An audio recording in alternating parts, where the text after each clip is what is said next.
सभी पूज्य परम श्रद्धेय संत चरण,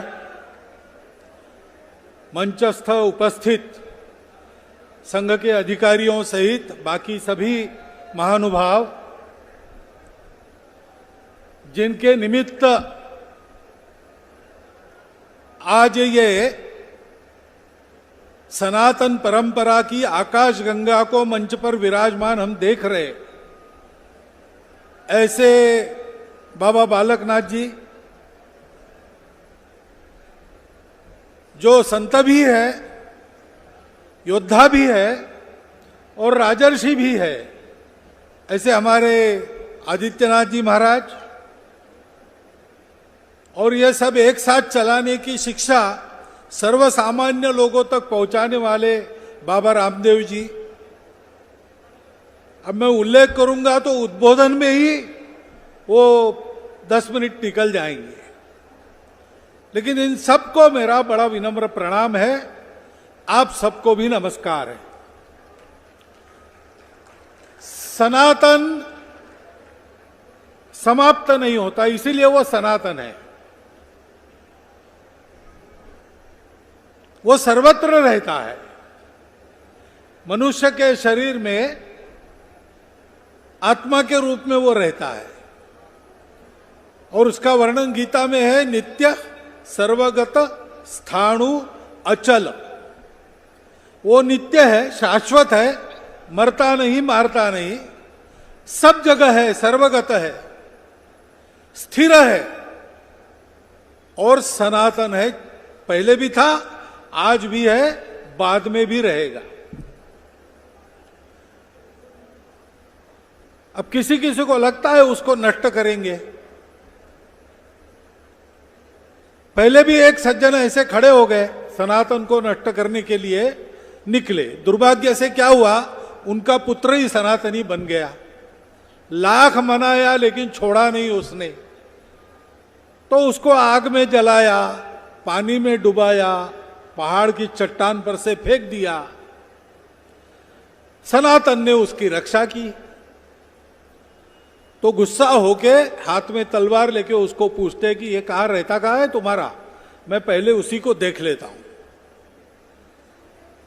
कहाँ है कहाँ? तो बोले सब में है। सब में क्या, सब में बता रहे हो? ठीक ठीक बताओ, क्या ये पत्थर के खंबे में भी है? हाँ, उसमें भी है। तो फिर उनके मन का सनातन को नष्ट करने का इरादा उन्होंने व्यक्त किया। कैसा, आपको पता है, ये प्रहलाद की कहानी सब जानते हैं, किसका क्या हुआ ये भी हम जानते हैं। तो इसलिए सनातन की चिंता नहीं,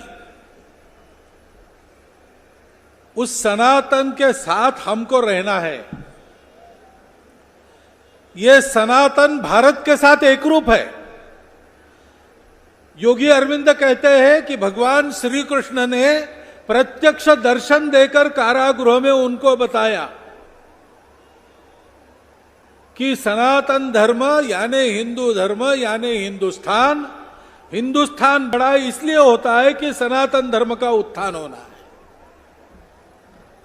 सनातन धर्म ही हिंदू राष्ट्र है। यह अपने राष्ट्र के साथ एक रूप है। अपनी सारी संस्कृति उसी सनातन पर आधारित है। अपने धर्म के सारे मूल्य उसी सनातन पर आधारित है। और उस सनातन का एक छोटा सा चित्र यहां पर विद्यमान है। भारतीय मत संप्रदायों का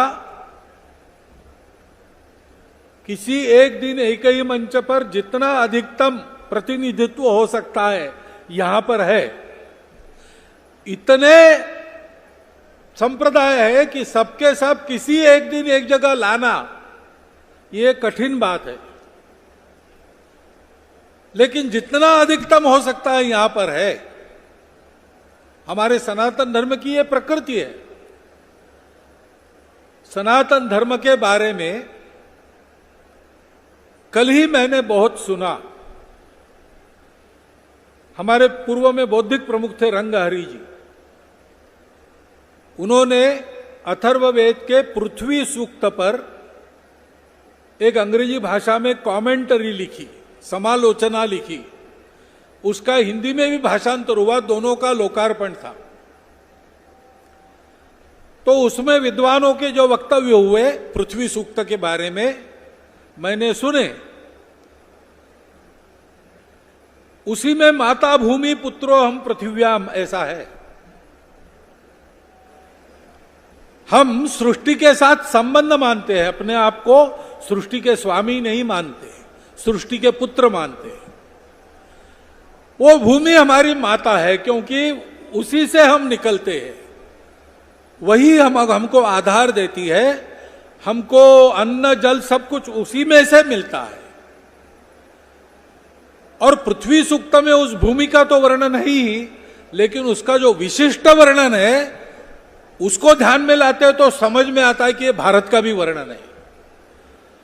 ये पृथ्वी सूक्त एक ही समय मेरे घर के आंगन से लेकर तो संपूर्ण विश्व के जितने धरातल है, जीवों को आधार देने वाले, हमारे ब्रह्मांड में तो पृथ्वी ही है, उस सबका वर्णन करता है, तो भारत का भी वर्णन है। और उसी में वो रुचा है, जन्म बिभ्रति बहुधा विवाचसम नाना धर्माणम पृथ्वीम यथौकसम सहस्रम धारा द्रविणस्य में धुआ ध्रुवेव धेनुरनपस्फुरंती। यानी अनेक भाषाओं के बोलने वाले और अनेक धर्मों के मानने वाले, इसका हमारे रंगाहरि जी ने जो भाष्य किया उसमें शब्द उपयोग किया, अनेक रास्तों से चलने वाले। ये सब रास्ते हैं, पहुंचना एक ही जगह है, पहुंचना सत्य के पास है। और इसलिए इस सनातन के आधार पर दुनिया चलती है, चलती थी, चलती है, चलती रहेगी। इसको नष्ट करने की भाषा ने अपने ही पैर पर कुल्हाड़ी मारने की भाषा है। सनातन तो निकल जाएगा, पैर अपना कट जाएगा। तो हम तो ऐसे लोगों की करुणा करते हैं, हमको गुस्सा नहीं आता ऐसा, क्योंकि ये एक अज्ञान का वक्तव्य है। और इसलिए उस सनातन की रक्षा कैसे करना, क्या करना, संतों ने बताया। मैं उससे अधिक कुछ बोलने वाला नहीं हूं, उनका अधिकार है, उन्होंने बताया। मैंने जितना बोला, कल जो सुना वो बोला, अधिकारी महापुरुषों का ही। लेकिन कल एक बात और मैंने सुनी, वो हम सबके लिए है। उस पृथ्वी सूक्त के पहले 2 ऋचाओं में ही जो वर्णन है उसमें बताया है कि ये पृथ्वी कैसे टिकी है, यानी ये प्रकृति कैसे टिकी है। तो उन्होंने कहा ये सत्य पर टिकी है, ये पवित्रता पर टिकी है, ये सामूहिकता पर टिकी है, सामूहिक पुरुषार्थ, अकेले का नहीं, सबका पुरुषार्थ। अकेला अकेला प्रयास करे, बाकी लोग नहीं मानेंगे तो प्रयास का परिणाम नहीं होगा। कोई प्रयास करता है, उसके पीछे अपना अपना बल लेकर सब खड़े रहते हैं। जैसे कोरोना के समय हुआ, कोरोना का संकट आया, हमारा पूरा देश खड़ा हुआ। क्या शासन, क्या प्रशासन, क्या छोटे कर्मचारी, क्या नागरिक, क्या सेवा करने वाली संस्थाएं, सेवा करने वाले, क्या आदत, जिनको ऐसे सज्जन और जिनको सेवा की बिल्कुल आदत नहीं, ऐसे भी, जिनको स्वयं सेवा की आवश्यकता है, ऐसे भी लोग कोरोना के खिलाफ खड़े होकर समाज की सेवा में जुट गए। अन्न बांटने के लिए एक गरीब वनवासी के घर में हमारे लोग पहुंचे, 3 दिन से भूखे थे। हमने उनको देना चाहा, उन्होंने कहा नहीं, अभी 3 ही दिन हुए, हमारे पड़ोस वाला परिवार है, 7 दिन से भूखा है, हम और 4 दिन निकाल लेंगे, आप पहले उनको दीजिए। यानी सब लोग सोच रहे थे कि पूरे देश की मुक्ति होनी चाहिए इस संकट से, उसके लिए मुझे को छोड़ना पड़े तो मैं करूं। ये सामूहिक पुरुषार्थ होता है और इसी का नाम त्याग है। उसमें वो भी उल्लेख है, त्याग पर टिकी है। और कहा है कि ऊंच नीच की भावना नहीं होनी चाहिए, सबके प्रति समदृष्टि चलना चाहिए, इस पर टिकी है। ये तो उन्होंने वर्णन किया किन बातों पर टिकी है, लेकिन ये हमारे लिए व्यवहार का आदेश है। हमको सत्य पर चलना चाहिए, असत्य को छोड़ देना चाहिए। हम छोड़ देंगे लेकिन असत्य हमारे पीछे लगेगा, उसको पहचानना चाहिए और उससे दूर रहना चाहिए। हमको देश के लिए सामूहिक पुरुषार्थ में जुट जाना चाहिए। स्वार्थ के लिए हम बहुत करते रहे, अब जरा स्वार्थ का त्याग करके समाज, धर्म, देश, संस्कृति के पुरुषार्थ में हमको अभी से जुट जाना चाहिए। क्या मैं कर सकता हूं, जितना कर सकता हूं उतना ही सही।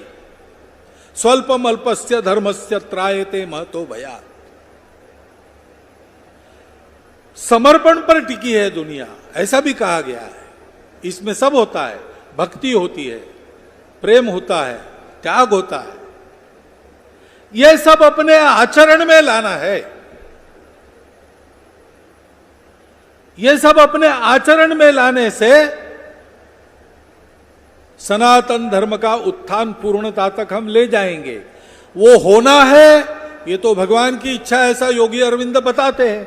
उन पर अविश्वास करने का कोई कारण नहीं, उनको कोई चुनाव नहीं लड़ना था, उन्होंने जो देखा वो बताया, उसके बाद तो राजनीति से वो निवृत्त ही हो गए। और इसलिए ये इच्छा भगवान की है, भगवान की इच्छा से ये होने वाला है। आप हम करे न करे, ये तो उसकी उंगली लगने से ही गोवर्धन उठने वाला है। लेकिन हम जानते हैं कि वो अपनी उंगली तब लगाता है जब सब अपनी अपनी लकड़ी लगाते हैं। किसी के मन में अहंकार आ गया कि मेरी लकड़ी से हो रहा है, तो अपनी उंगली निकाल लेते, तो सबको पता चलता है हमसे नहीं उससे हो रहा है। लेकिन सब लकड़ी लगाते हैं तब वो अपनी उंगली लगाते। भगवान रुके इसीलिए है। योगी अरविंद जी को उन्होंने ये बताया, उसको 150 साल हो गए। 150 साल से भगवान प्रतीक्षा कर रहे कि मेरे भक्त कहलाने वाले लोग, मेरे द्वारा निःसृत मूल्यों की, धर्म की, संस्कृति की, सनातन परंपरा के वाहक कहलाने वाले लोग अपनी अपनी लकड़ी लगाएं। हमको आज संकल्प करना चाहिए। हमारे लिए बालकनाथ जी महाराज ने उदाहरण प्रस्तुत किया है। उनके गुरु महाराज चांदनाथ जी महाराज थे, तब भी एक बार मैं यहां आया था, उनके दर्शन किए थे। तब उनके इस संकल्प को मैंने सुना था और उसके कुछ ही वर्ष बाद वो चले गए, तो मेरे भी मन में था कि वो ऐसा सोच के चले गए।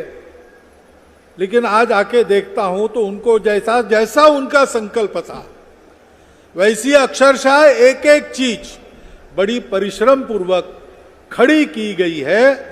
और जिनकी प्रेरणा से हुआ वो विनम्र है, वो श्रेय ले नहीं रहे हैं। वो ये नहीं कह रहे कि मेरी लकड़ी लगी, वो कह रहे कि उसकी उंगली लगी।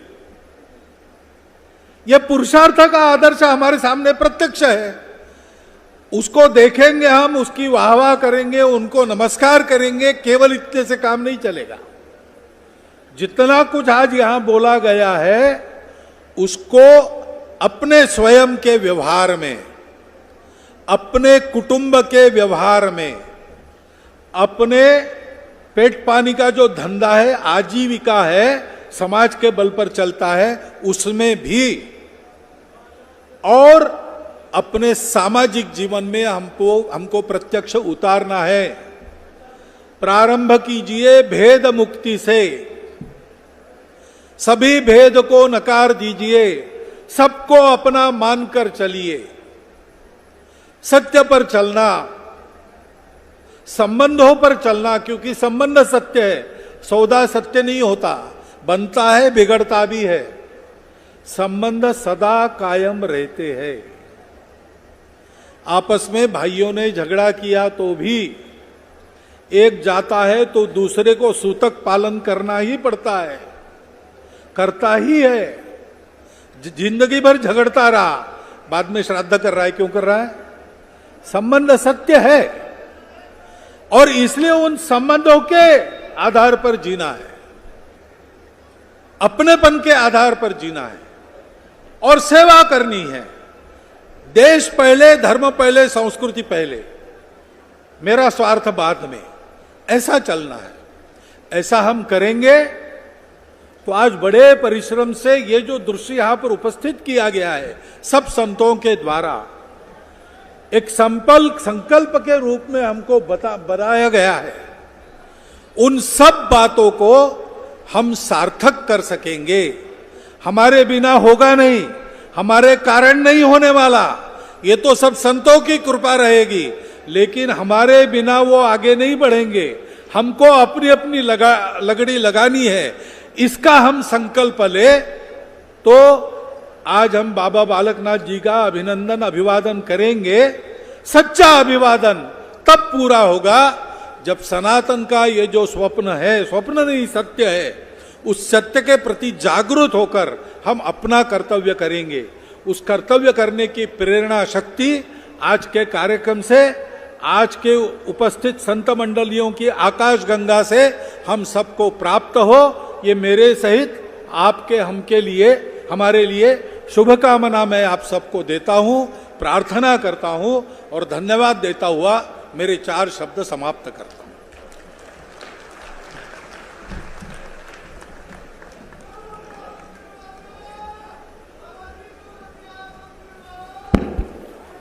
पूज्य सरसंघ चालक जी मोहन जी भागवत, आपके आशीर्वचनों से हम सब जनमानस धन्य हैं, अभिभूत हैं।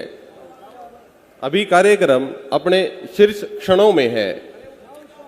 अभी कार्यक्रम में जो हमारी परंपरा है नाथ संप्रदाय की, जिसके अंतर्गत श्री बाबा मस्तनाथ मठ के पीठाधीश्वर वर्तमान महंत जी को सभी साधु महात्मा महंत अपनी चादर अभिषेक करते हैं, केसरा अभिषेक करते हैं, हरिद्रा अभिषेक करते हैं।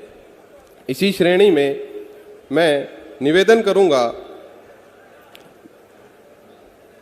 पूज्य मोहन जी भागवत योगी आदित्यनाथ जी से और योग गुरु स्वामी रामदेव जी से कृपा आप आए और महंत बालकनाथ जी योगी का चादर अभिषेक करें। कार्यक्रम के संबंध में महत्वपूर्ण सूचना है कि मंच पर केवल हमारे श्रद्धेय संत एवं मुख्य अतिथिगण, 8 मानधारी पीर और 8 गांव के प्रतिनिधि ही मंच पर चादर अभिषेक करेंगे। शेष सब संत योगेश्वर से निवेदन है कि पूज्य अतिथिगण के प्रस्थान उपरांत मठ निवास में चादर अभिषेक करेंगे। शेष सब संत योगेश्वर से निवेदन है कि पूज्य अतिथिगण के प्रस्थान उपरांत मठ निवास में चादर अभिषेक करेंगे।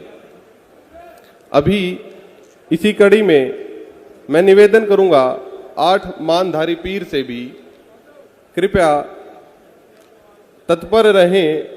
चादर अभिषेक परंपरा जो कि एक प्रमुख परंपरा है नाथ संप्रदाय की, अभी हमारे समक्ष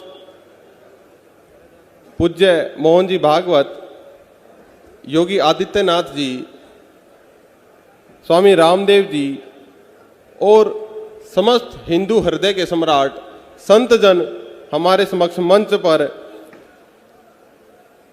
योगी बालकनाथ जी योगी का चादर अभिषेक करते हुए नाथ परंपरा के अनुसार वर्तमान महंत पीठाधीश्वर ही मस्तनाथ जी का प्रतिरूप होते हैं।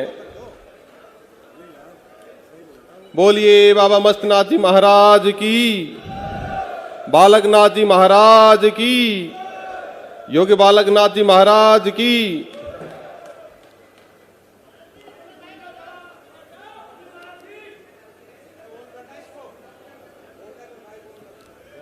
साउंड कृपया कोडलेस माइक को ऑन कर दीजिए।